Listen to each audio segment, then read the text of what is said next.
And I'm going to invite Jason to switch on his camera if he wants to, but I already see that he has already connected to the call. I'm going to go ahead. Hi, Jason. I don't see you, but I see your presentation. Fantastic. I'm going to introduce you shortly. Please let me know if you hear me, if you see me, because you're still muted and there's still no video of you. Hi, yes, there is a video of Jason. Hi, Jason. Yeah. So I'm so glad we have been working with Jason for, feels like for years. And Jason is joining from the US. It's probably super early for you, which I'm extra thankful for that you're joining in whatever morning time it is for you. Jason is... Go ahead, sorry. Yeah, I just want to shortly introduce you and say that Jason is a unique example of a privacy specialist who has both an engineering background and the legal background, which I don't know I see in privacy specialists that I'm not sure I see that so often. So that's why I'm always excited to hear Jason speak. And his main specialization is privacy by design, which is a, well, hot topic these days. Lots of questions, not many answers. Jason wrote a book about that, and the second edition is coming out. Jason also has an online course about strategic privacy by design. And he's going to talk about the reasons, main reasons and importance of building privacy about privacy by design, well, generally privacy by design importance. Jason, before we start, I want to ask you, how do you prefer to have the questions at the end of the conversation, at the end of the presentation, or as they appear? What is it better for you? If you think it's immediately topically relevant, go ahead and interrupt me. Happy to have that. If you think it's kind of tangential or not really related to exactly what I'm speaking about, then happy to have them at the end. All right. I'm going to switch off my video right now and audio, but I'm here present. Stay on audio because I'm going to ask you some questions. All right, great. At least to start off. Okay, let's do it. Let's do so. And then if I switch on the video, you know there is a question coming up, okay? Excellent. Excellent idea. Masha, thank you very much. So thank you very much for having me here today. It's my second time at the GDPR Day conference. And I want to take a little bit different approach this time. Last time I kind of dived into privacy by design, but for people who may have attended that time, I wanted to talk a little bit differently this time. So it's going to be kind of high level. I don't go into a lot of detail, but it's what I view as why I think companies and organizations should be building privacy into their products and services. So, and by the way, it's not too early here. It is a little early, but thank you for being accommodating. I know when you originally scheduled me, it was like 3 hours ago, and that would have been super early. So I'm perfectly fine now. But okay, great. Let's jump right in. So I want to talk about why it's important to build in privacy. Masha, let me ask you a question. Have you ever read a privacy notice in full? I have, but not for personal, not out of a personal interest. Well, let me ask you this: did you understand everything in even in the one you read in a professional sense? Do you think you understood everything that was going on? No.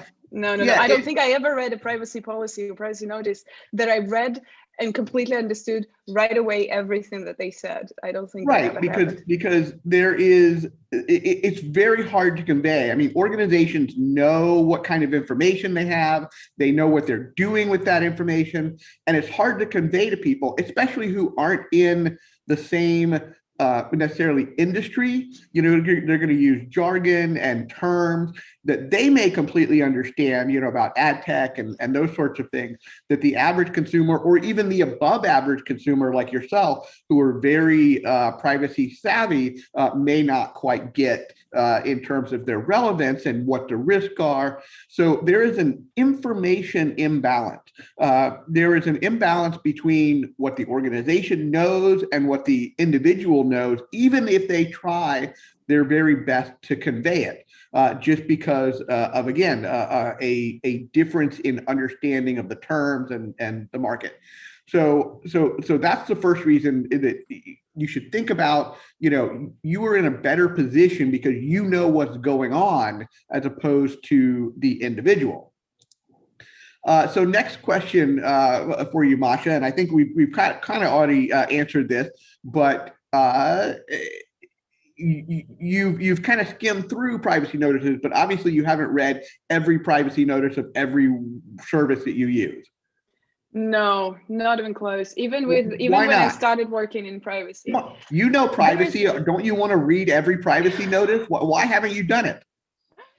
There's no time. I want to use the app. I just want to install it and then just exactly using it. You use, dozens or hundreds of services a year, and sometimes you may have seen this. You look through a privacy notice, or you see, and they say, "Oh, here are the privacy notices of the 50 companies that we share information with."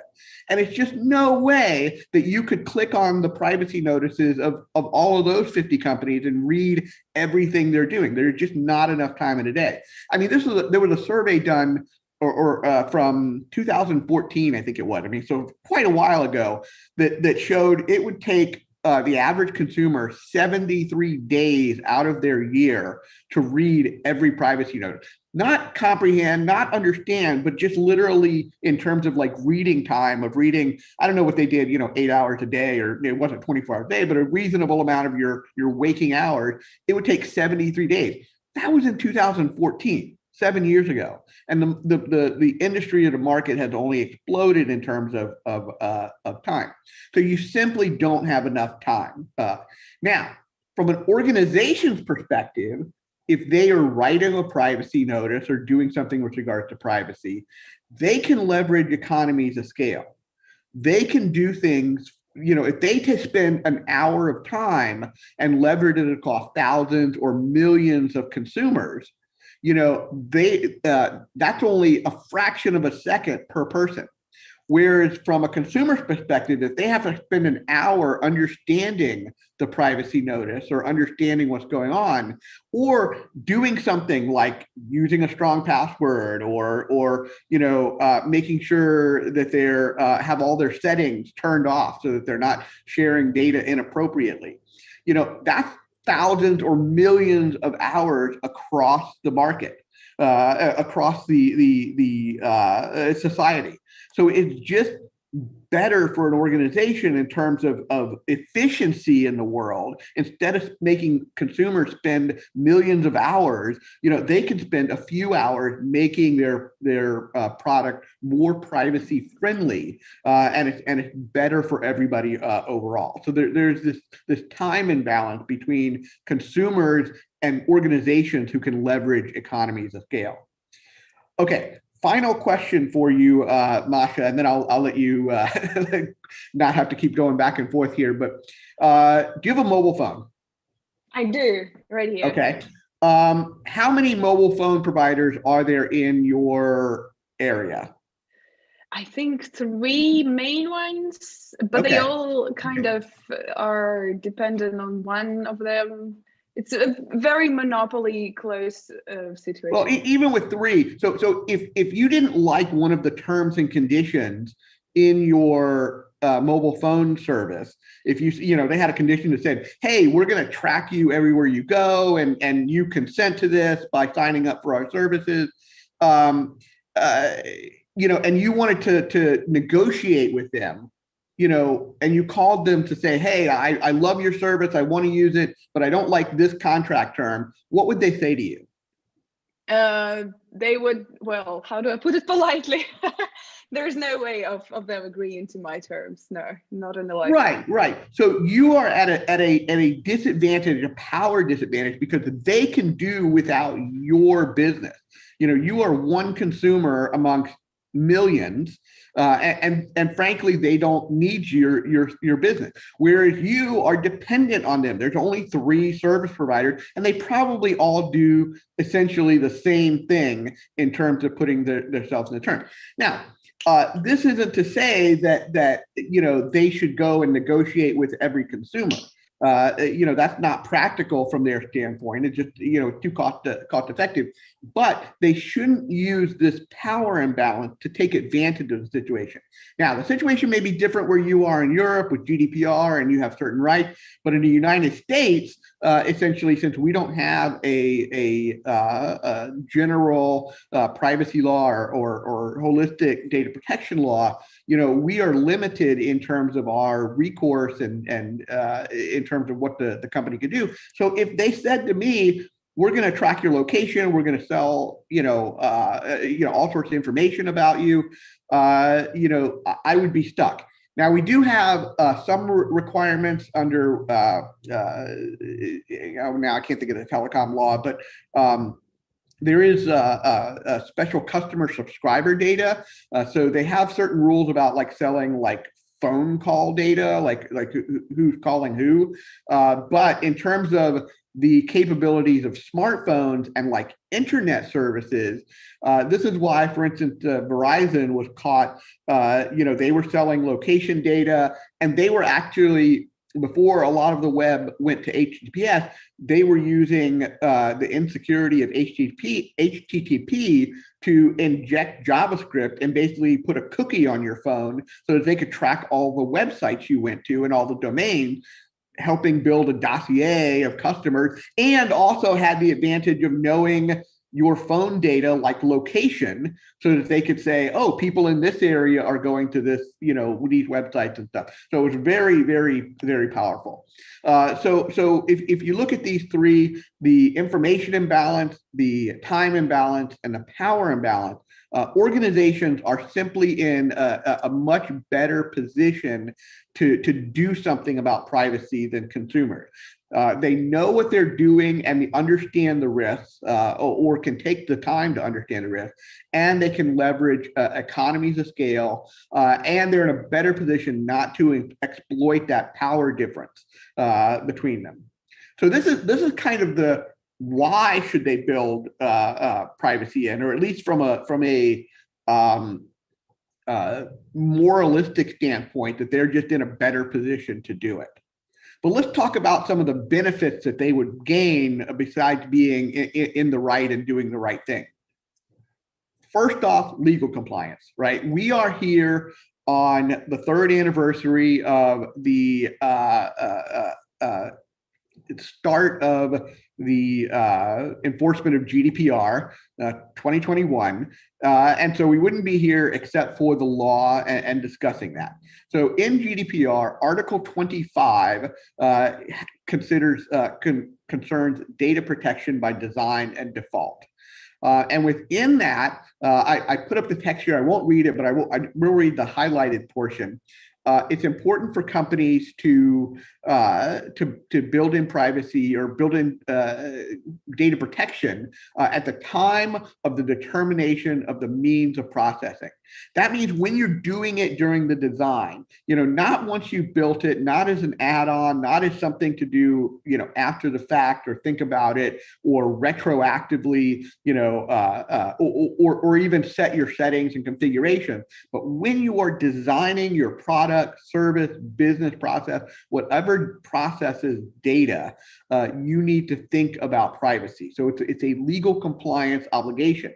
And in fact, there's been some discussion about the effectiveness of Article 25, because it kind of is a very high level is not the right word, but it's a very kind of fundamental thing, because basically it says that, hey, when you're designing your product, you need to take into account all of the other things that GDPR covers.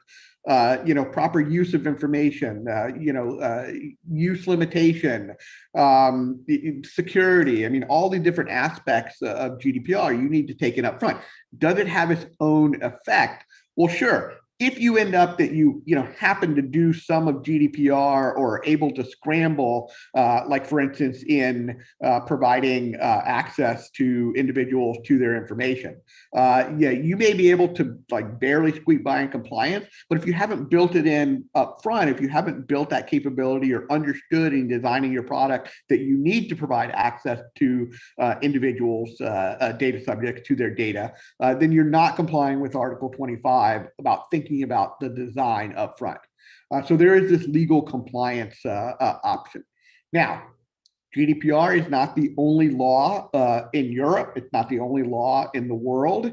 More and more countries are enacting legislation and regulations around privacy and data protection. As you can see from this world map from Morrison Forrester, the world is becoming blue in terms of having some type of omnibus privacy law. We here in the United States and China have more sectoral or jurisdictional specific laws like states in the US, but there's a good chance we may enact some federal legislation soon. Now, not all of these laws require privacy by design and data protection by design, but by doing privacy by design, the idea is that you're not doing compliance by design. You're not trying to figure out, okay, we have to comply with these 60 laws. What do we have to do for each one of them? You're building privacy into your product or service, and the hope and the benefit is that you will comply with 90% of the laws in 90% of the jurisdictions you operate in. Now, there may be some idiosyncrasy, some little things that that are specific to specific laws. California, for instance, in the United States recently enacted the California Consumer Privacy Act, and it requires a do not sell button, literally a button or a link on your homepage that says, do not sell my information. That's certainly not found in the law in Australia or Peru or Brazil. That is very specific to that. So you're not going to capture that in a privacy by design approach per se, but 90% is about use and access and data deletion and retention. So you're going to cover yourself in 90% of the cases, and then you can deal with some of the more specific again little parts of the law of laws in which you operate that may be different. Okay, so we've got legal compliance as one of the benefits of building privacy and easy legal compliance instead of having to engage, the legal department in every little thing, which simply, I remember there was a company I was working with, and we were negotiating a vendor agreement, and in our contract, standard contractual clause said, you must comply with the law, all the laws in which, you operate. And they scratched that out. And we're like, what are you doing? And they're like, we don't have a lawyer. We don't know what the laws are. You can't scratch that out. You have to obey the law, right? We can't be responsible if you disobey the law. Just because you can't afford a lawyer doesn't mean that you can remove that from your contract. So here's an easy way to at least not have to engage a lawyer on a lot of different things, is building privacy in. The second one I want to talk about, the benefit, is reputation. If you do an internet search on Apple and privacy, there will be tons of articles throughout the world on the good things that Apple is doing for privacy. Are they perfect? No, but they're doing a lot, not only to protect the privacy of their consumers from themselves, but from app developers and others in the market that may be potentially harmful to their consumers. So Apple is building a brand and building a reputation as being pro-privacy, and it's a positive thing for them. On the other hand, if you do a search for Facebook and privacy, you can see constant articles just knocking Facebook down for their privacy problem. And it's been a repetition for the last 10, 15 years. It's like every year or two, Mark Zuckerberg shows up and says, oh, we did something wrong, we'll do better next time, and just having to do a mea culpa, an apology. And of course, they don't do better the next time, right? It just happens again and again and again. It's whatever is next. So they have developed a bad reputation. Question.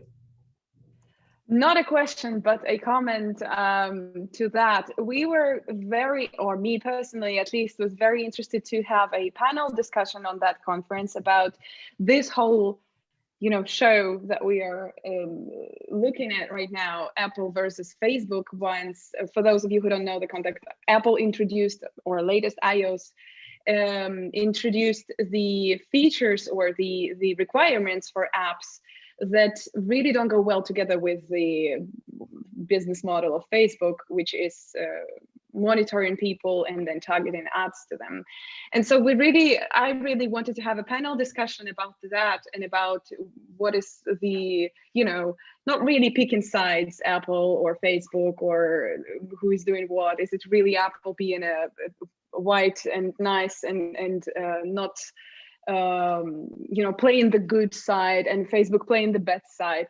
But I found it super hard to find somebody to talk to who would really represent the side that is not, Apple is good, Facebook is bad. There, like somebody who would really tell me or tell the audience that, you know what, Apple is not so nice doing that because it kills the advertisement market. So that's why there is no panel discussion on the conference, but I found it really interesting to tell that story. I find it funny to tell that. Yeah, I mean, maybe I'm in a bubble. I don't know. Maybe my circle of interest, my circle of people doesn't really have people for, I don't know. I think it would be easier to find somebody to talk about how Apple is using it as a competitive, as a way to compete and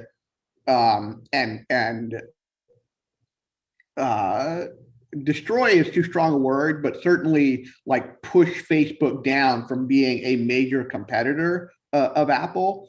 And as opposed to somebody who would necessarily justify the benefits of the ad tracking that Facebook does.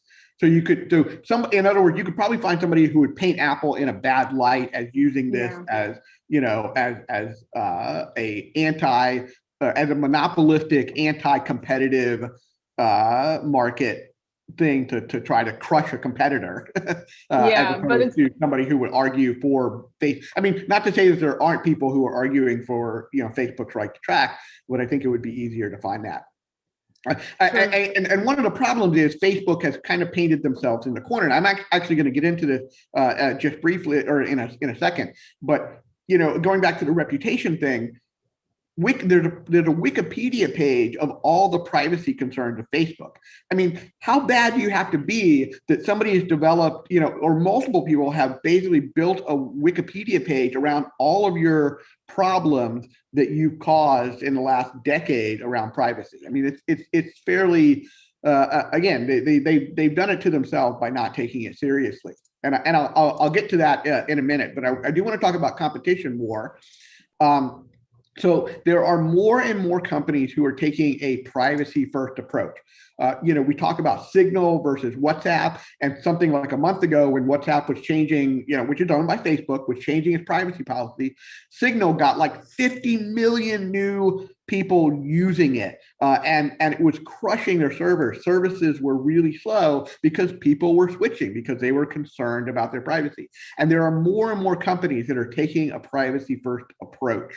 And this is interesting for competition. There is this concept called the privacy paradox that kind of makes it hard for a lot of companies to see. They're like, well, people say they value the privacy. You do surveys and people will say, yes, privacy is important. We don't want to be tracked. We don't want companies selling our data or doing things with our data that we didn't expect. But they don't seem to want to pay for privacy, right? When companies start and build a privacy friendly service and then charge more, or we provide a feature that says, hey, we want to, if you want your privacy or you don't want it to sell your data, pay us this extra fee.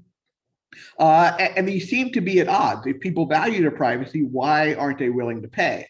Well, there's a good article by Dan Solov about the myth of the privacy paradox. But one of the key points that I want to emphasize is consumers, when given the choice, and there's been numerous studies of that, when given the choice between a privacy-friendly business and a privacy non-friendly business that are providing essentially the same services at the same price, is they will consistently choose the privacy-friendly service. Now, will they pay more? No, probably not. But they will choose that service over the non-privacy friendly one. So if you are out there and you are providing a service and you're doing it in a non-privacy friendly way, and another competitor comes and provides the same service, same price, in a privacy friendly way, you're going to lose customers because of that, and vice versa. If you come out and do your company privacy friendly first, there's a good chance that you'll be able to take business from the non-privacy friendly business. So it is a competitive differentiator. So we've got legal compliance, reputation, competition, and then finally, what I'm deeming obsolescence. That is becoming obsolete in the market. And the question is whether your business model becomes obsolete. Now, Masha just mentioned, and she got a little ahead of me here, but talking about the Facebook Apple battle. So Apple changed the settings in iOS to basically ask consumers whether or not they wanted to be tracked on specific apps or not. And Facebook was upset because their business model is based on tracking people, not only from within their own app, but they get data from the data broker ecosystem of people being tracked on gaming apps and travel apps and whatever other kinds of apps they may be using. So any reduction in the data that they're getting about people ultimately reduces their business viability, because it's all about creating dossiers or profiles on people and trying to ascertain what they might be interested in, what product, services, and target marketing them. Now, when Apple made this change so far, which was only about a month ago, and they're asking people whether they want to allow an app to track them or not, they are finding that 96%, at least this study was of U.S. users, 96% are opting out. I did hear, interestingly enough, that the Europeans, it was in the 80 percentile, but it's still significant. So this isn't a matter of like 10% of your business or some fraction of your business is kind of getting shaved off. This is going from 100% of consumers to 4%, right? This kills your business. So the question you have to ask is, if you build your business in a way that that consumers just dislike and hate and don't want, and something changes in the market, a regulation changes because consumers are fed up and they get their representative to change it, or a platform changes or some market dynamic changes, you risk being not just losing some business, but going from 100 to 0 in an instant. Right. So as consumers switch over and quit allowing this app tracking, it is going to kill the current ad tech market. So interestingly enough, and I'll make you mention this, I had a conversation with somebody at a IAPP Knowledge Net one time, and they were from a newspaper, and they were presenting about the ad tech market. And I can't remember exactly what spawned it, but I asked her the question. I was like, but is it really beneficial to do all of this tracking? And she said, well, think of yourself, if you were a business, wouldn't you want to rather spend your ad dollars, targeting the 10 people who will buy your service versus the 20 people and not knowing which one will do it?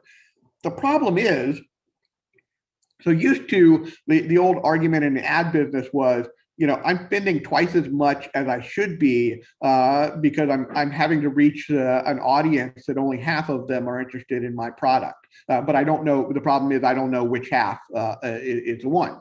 And this is the problem that the ad tech market tried to solve. So the problem before is you were spending too much, advertising to people who didn't want your service. The problem now is the ad tech has basically taken over that income. So you're spending, as an advertiser, you're spending the same, if not more money, but that money is going to the advertiser and not the publisher of the content or game or whatever. So advertisers aren't benefiting at all in terms of better efficiency and return on investment. It's just shifting the income from the publisher to ad tech.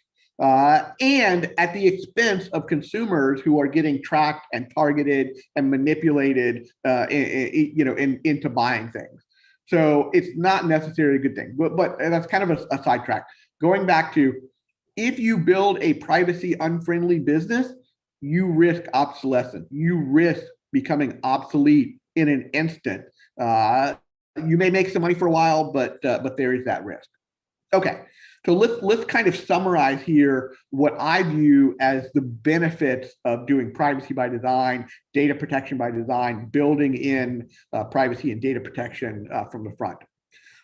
So there's this adage, this old adage about a carrot and a stick. So you have a horse and you're trying to get the horse to go somewhere. You put a carrot in front of them, and that's kind of the incentive for them to like go for the carrot. And then you can also apply a stick, hitting its butt, trying to get it to move forward. So there are positive things that you get out of it, and there's the avoidance of negative things, the avoidance of the stick. So let's look at the carrot. One, it's the right thing to do, right? Organizations are in a better position from an economic standpoint to build in privacy for the people that they're affecting, rather than making individuals, thousands or millions of individuals do it themselves. Reputation. You can get a positive reputation and build a better brand as a result of being pro-privacy and building it in. Competitive advantage. So again, you can get some competitive advantage if you have a competitor that is providing essentially the same service and you're privacy friendly and they're not. You're going to get more consumers coming towards you. And then fourth is that legal compliance component. So not just having to hire lawyers and say, what do we do here? What do we do here? But getting legal compliance in 90% of the jurisdictions and 90% of the law or regulation out of the way just by building privacy upfront. And then the second half of that, the stick, what are you avoiding by building privacy in? That risk of obsolescence, the risk that in an instant, somebody could flip a switch, a regulation could change, the market could change, a platform could change, and you're out of business. Reputation on the negative side. You want to avoid a negative reputation where you're constantly, just think, Facebook's been around 10 years. Yes, they're a multi-billion-dollar company, but they're constantly taking a hit. Over that years and years, it's just constantly wearing down on them. Think how much bigger they would be, but for their continued having to testify in front of in front of television audiences about oh, we're sorry, we won't do it again. I mean, that constantly whittles away at their potential business. Competitive disadvantage. Again, if your competitor is being privacy friendly and you're not, you're the one at the disadvantage. And then going along with legal compliance is regulations and fines, potentially being fined for being non-compliant, or even worse, in terms of GDPR, is being told to stop processing, to quit doing business, to stop transferring data to inadequate companies. So you could have, worse than a potential fine is a business stoppage until you correct it. So building privacy in up front will help you avoid those fines, avoid those regulatory actions. So I know we have a few minutes left. So yes, Masha, I am done with my presentation on the benefits of building privacy and data protection in first.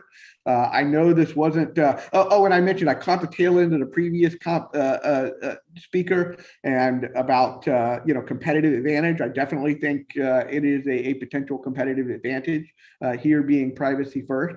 But hopefully I gave people a little bit of an incentive of why they should think about privacy and data protection in terms of GDPR. Yeah. Any questions from the audience or yourself?